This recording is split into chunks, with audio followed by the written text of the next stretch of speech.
Family Hour, empowering families one episode at a time. Together, we build strong, healthy, and thriving families with our daily dose of inspiration and expert insights on topics that matter, like education and career growth. God did not give the white people or the black people less talents. No.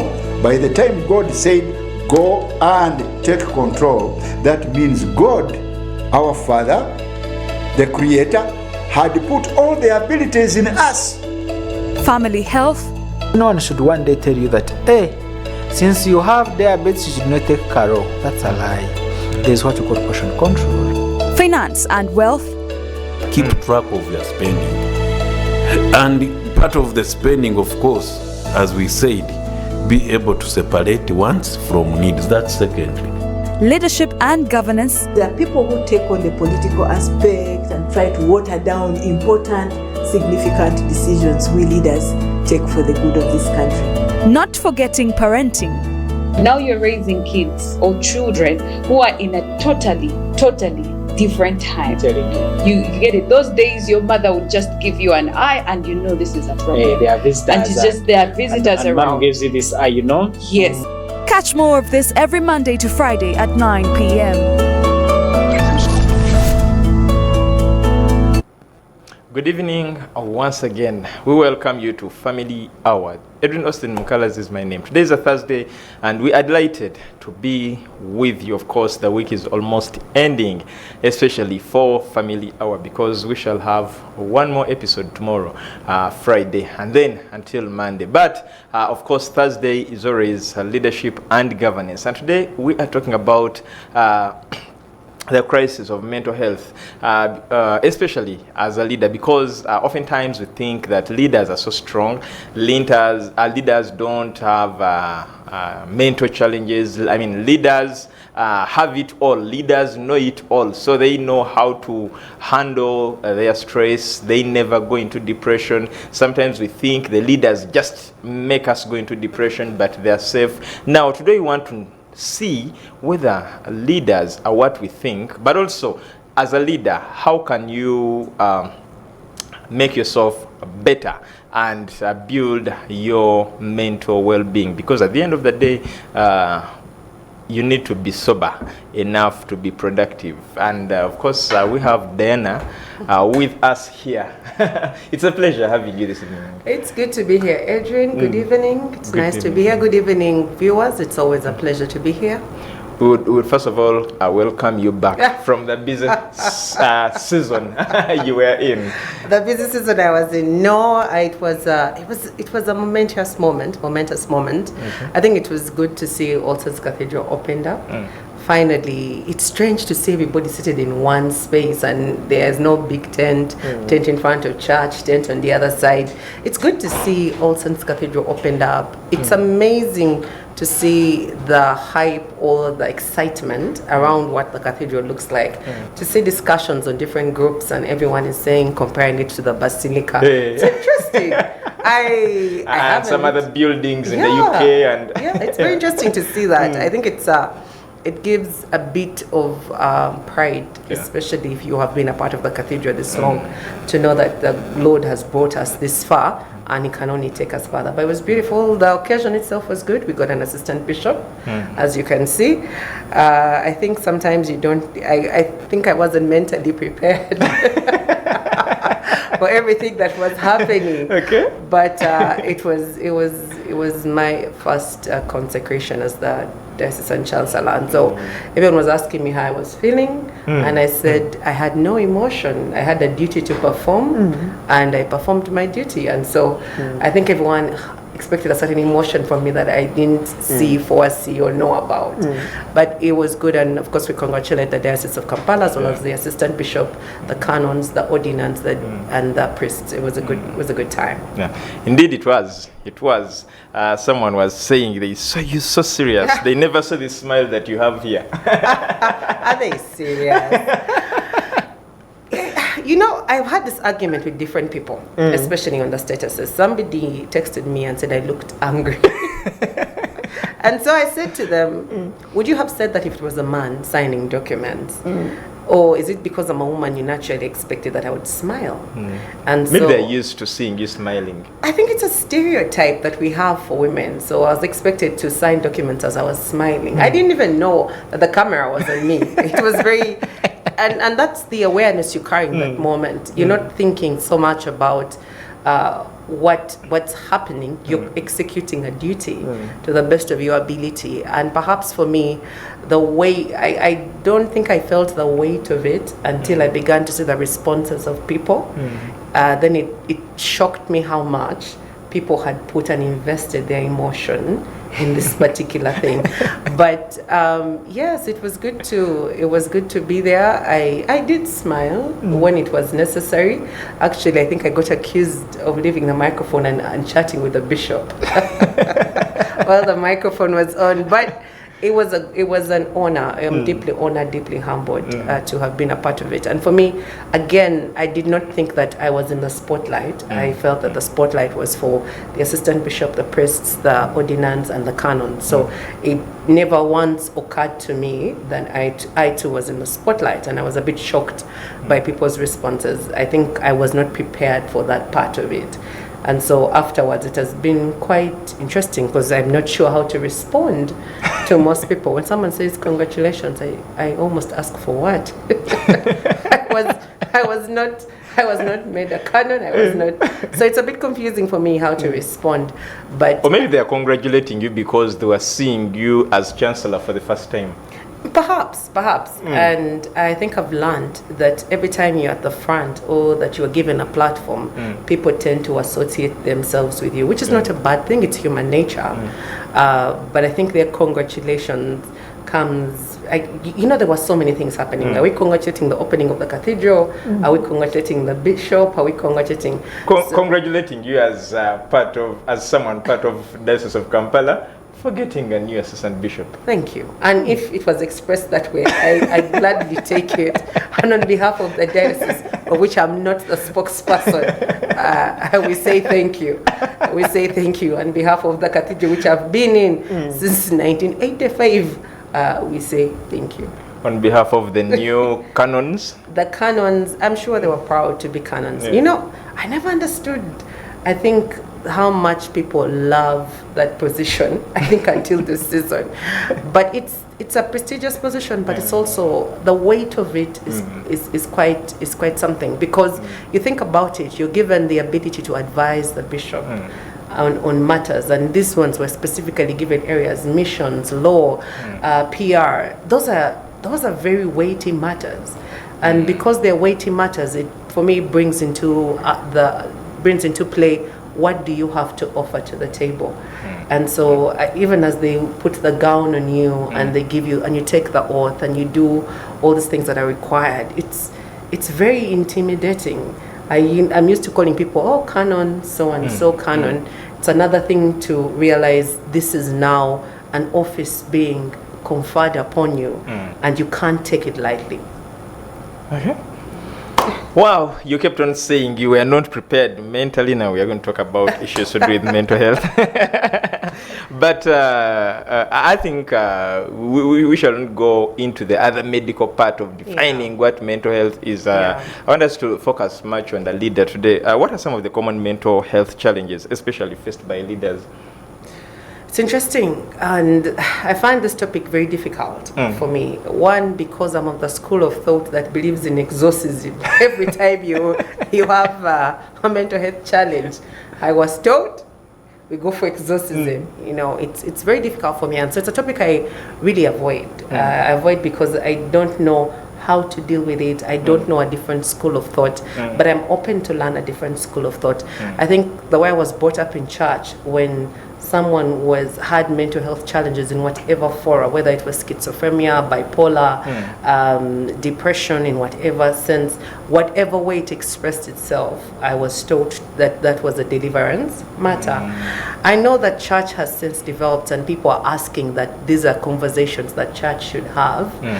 And I think for me, as a person, the thoughts in my mind are, how do you strike the balance where it's not completely what's it called, medical, and it's not completely a spiritual matter. And yet, for someone who was brought up in church, everything happens in the spirit before it happens in the physical.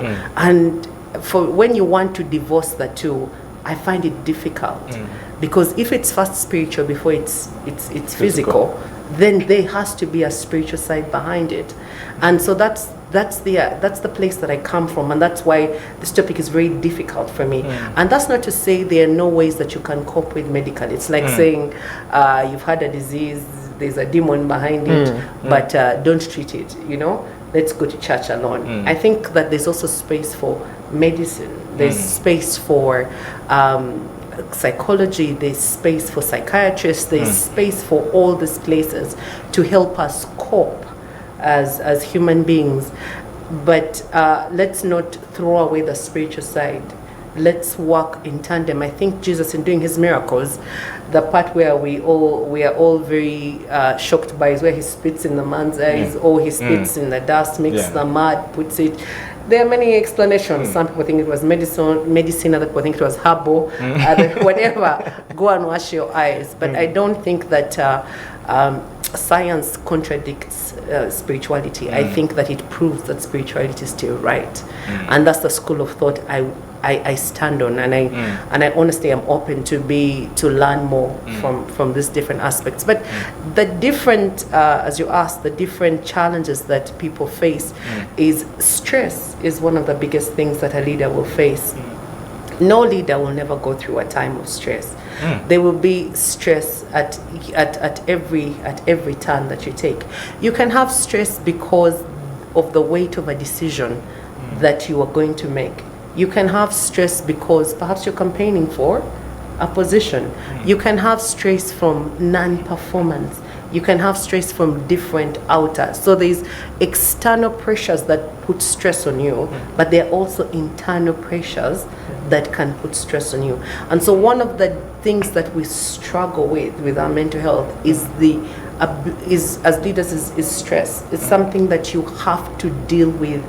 And there will always be coping mechanisms for leaders and thought and things that they think leaders should do to recognize that you need to deal with stress. So as long as you sit in the chair of leadership, stress is a guarantee. The question is how you're going to handle it. Trust me, every leader, as long as you wear that hat in whatever position, you're going to be stressed. I mean, it's like saying a father of a family never gets stressed about leading a family.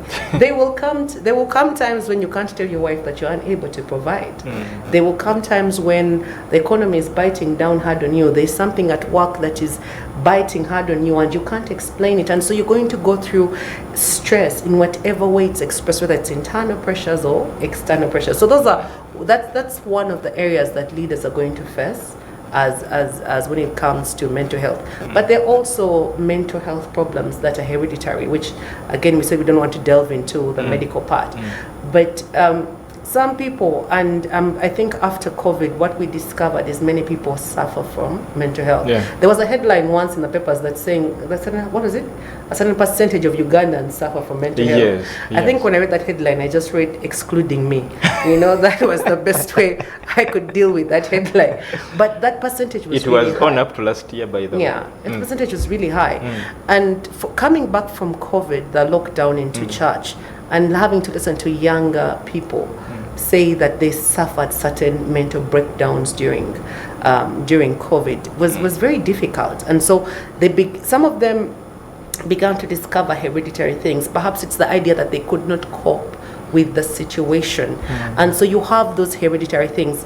But we also can't ignore depression. Now, it's hard for me to understand clinical depression and to understand depression because a circumstance has happened to you. You're lucky if you've not been through a time of depression, and not clinical depression, which can lead people to certain spaces, but even just depression. And sometimes as leaders, things can hit you in a way where your response as a human being may be depression. And I found for me in my case that depression is anger turned inside out that you could not express. And because I was so disappointed, so angry, so helpless, I turned that anger in, and the inability to express that level of frustration led to depression. And in that depression moment, you are doing things, you are unable to sleep, you are unable to eat. The only thing on your mind is, how do I end this pain that I've turned on the inside and I can't deal with? How do I deal with it in a certain way? And it's a thing that leaders go through. When you think about, and I'm sure Elijah is a big person that people always are giving an example of in the Bible. Whether I agree with it or not, it's an example that's out there. And Elijah, after he had killed the prophets of Baal, he had called down fire, goes to the mountain and he says, Lord, kill me, I want to die. I'm the only person left for you. And God reminds him that at that moment I have reserved a remnant for myself who have not bowed themselves to Baal.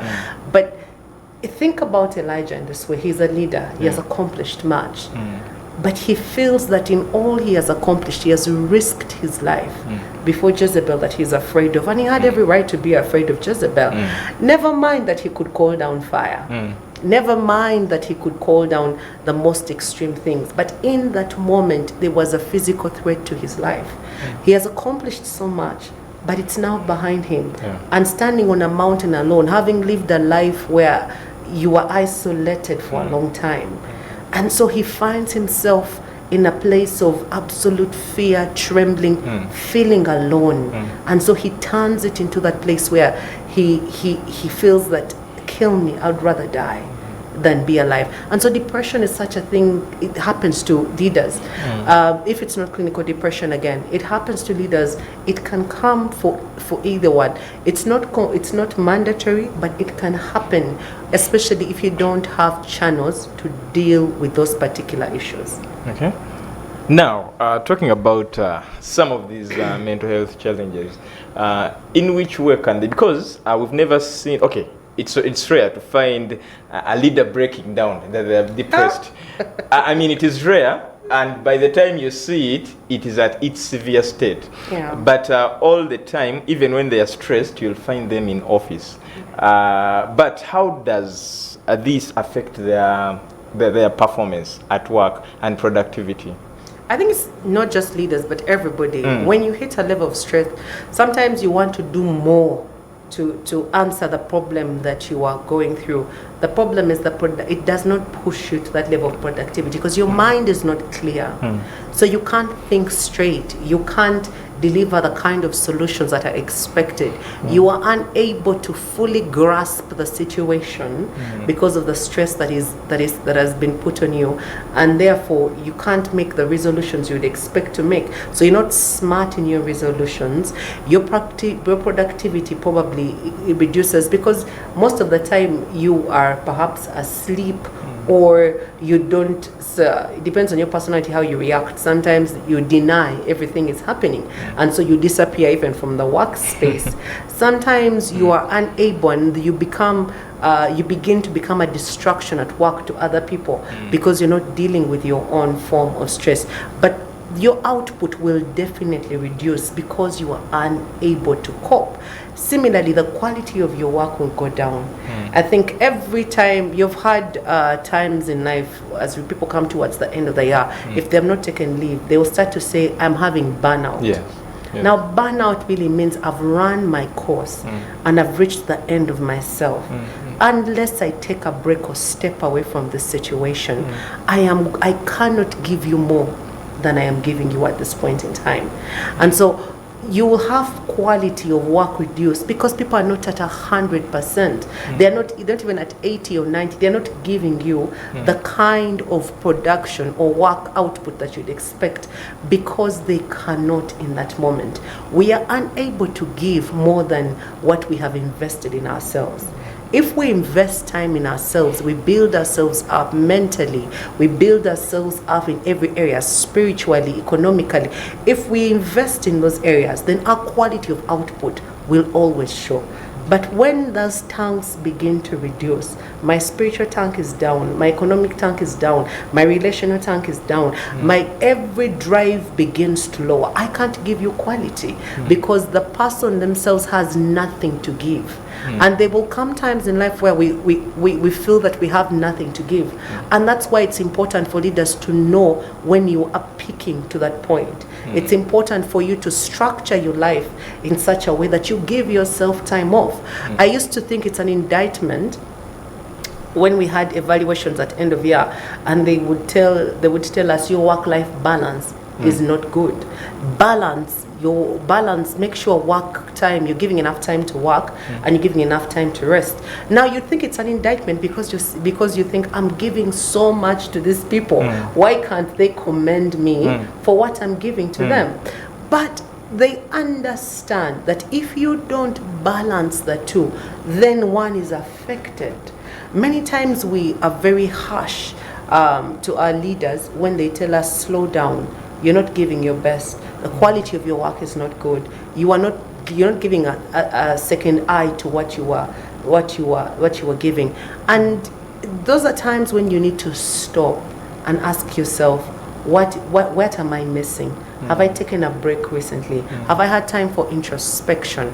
And I'm big on having retreats by yourself to introspect, to rest, to step away from it all. I believe every leader, even spiritually, I think that you do yourself a disservice even as a spiritual leader if you don't find time away beyond quiet time, beyond just reading your Bible and taking that hour, a day or two to step away and be with God. You also need time away to rest. You need time to be refilled. We are human beings.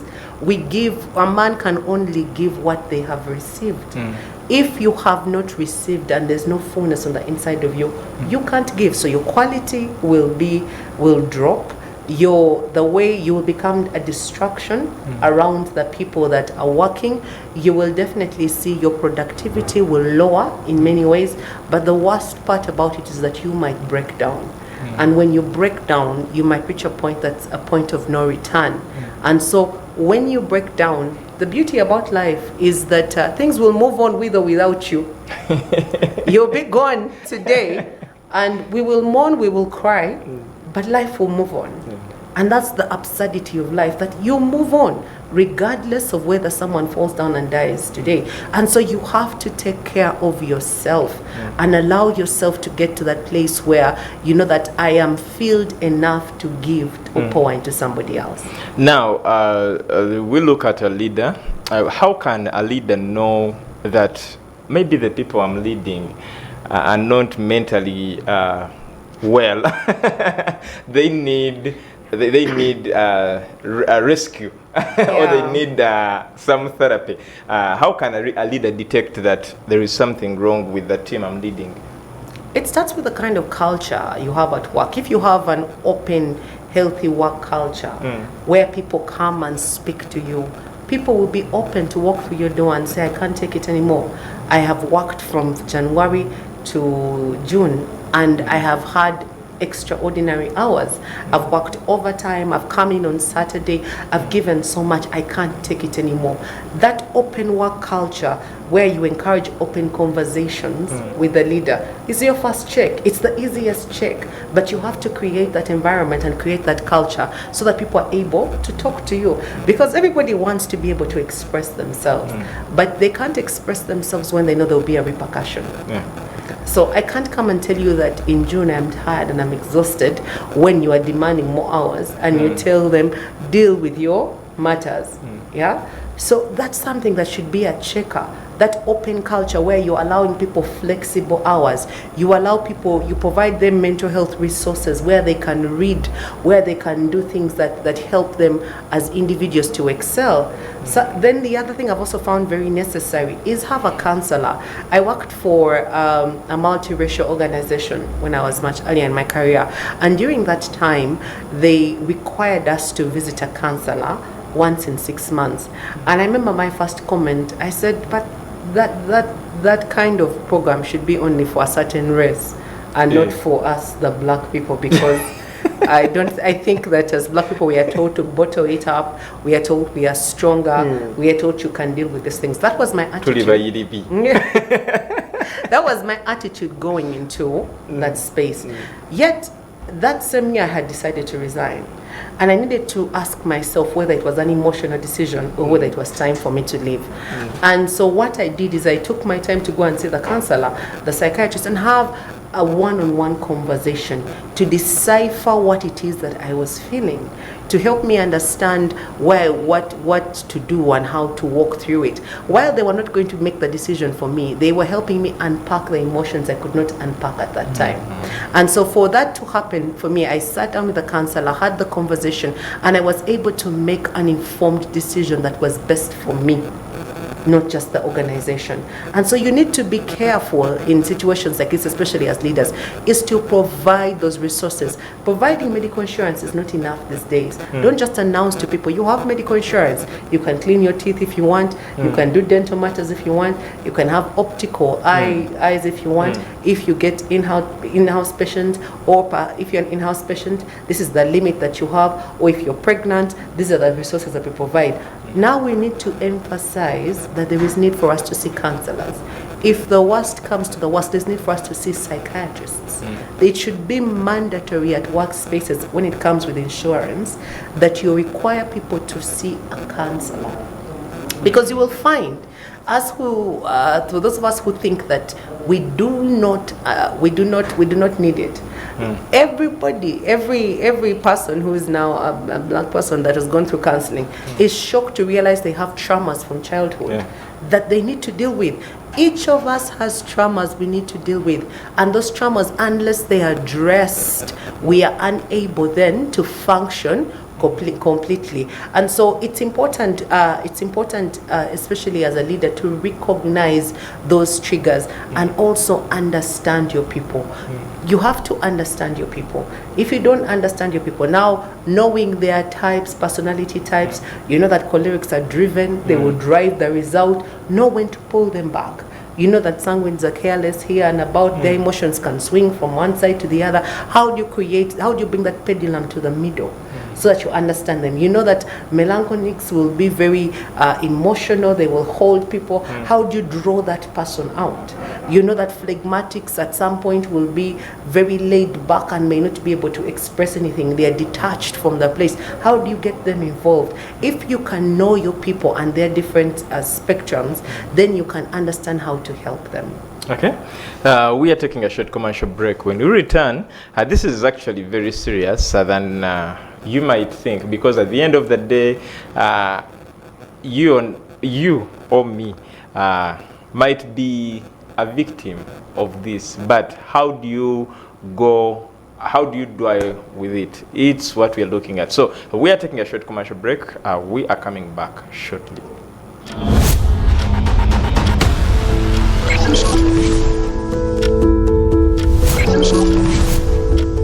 Family Hour, empowering families one episode at a time.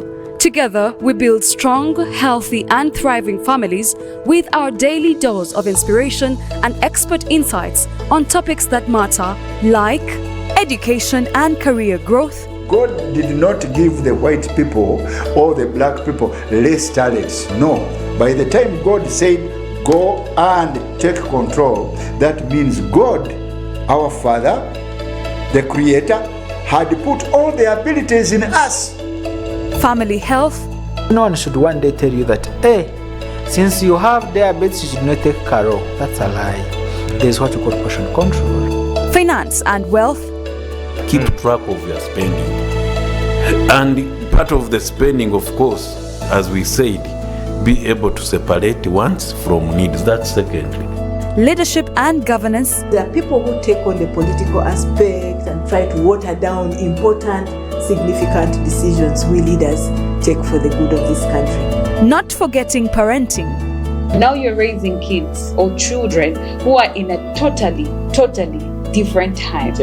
You get it. Those days your mother would just give you an eye and you know this is a problem. Hey, there are visitors. And it's just there are visitors and around. Mom gives you this eye, you know? Yes. Catch more of this every Monday to Friday at 9 p.m.